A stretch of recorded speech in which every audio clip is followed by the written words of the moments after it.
विद्यालय विद्या का मंदिर।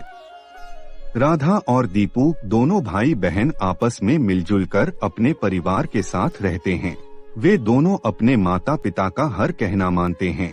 दोनों भाई बहन पढ़ने में बहुत होशियार हैं और हमेशा अपनी कक्षा में प्रथम आते हैं। सुबह सुबह राधा और दीपू अपने दोस्तों संग विद्यालय जा रहे हैं।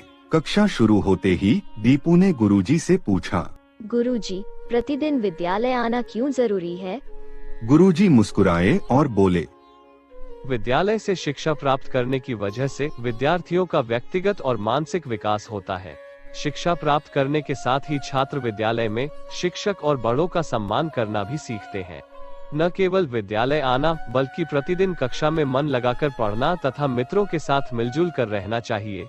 व आपस में किसी भी प्रकार का भेदभाव नहीं रखना चाहिए।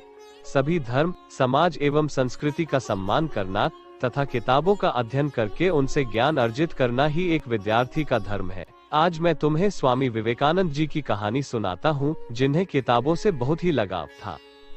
एक समय की बात है जब स्वामी विवेकानंद जी विश्व विख्यात नहीं हुए थे। बचपन से ही उनको किताबें पढ़ने का बहुत शौक था। उनके गुरु भाई एक पुस्तकालय से किताबें लाकर उनको दिया करते तथा स्वामी जी उन किताबों को जल्दी से पढ़कर लौटा दिया करते थे। प्रतिदिन यह देख उस पुस्तकालय का प्रधान बहुत हैरान था। एक दिन उसने स्वामी जी के गुरु भाई से कहा, जब आप किताबें पढ़ते ही नहीं हैं तो फिर इतनी मोटी मोटी किताबों का वजन क्यों ढो रहे हैं?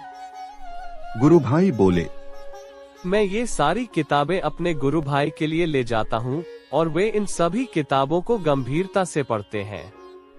प्रधान को विश्वास नहीं हुआ और उसने कहा, अगर ऐसा है तो मैं भी आपके गुरु भाई से मिलना चाहूँगा। अगले दिन स्वामी जी उनसे मिले और बोले, महाशय, आप हैरान न हो, मैंने इन सारी किताबों को पढ़ा ही नहीं बल्कि याद भी कर लिया है। स्वामी जी ने उन महाशय के कुछ प्रश्नों का उत्तर भी दिया। प्रधान बहुत ही चकित हुए और स्वामी जी से उनकी यादाश्त का रहस्य पूछा।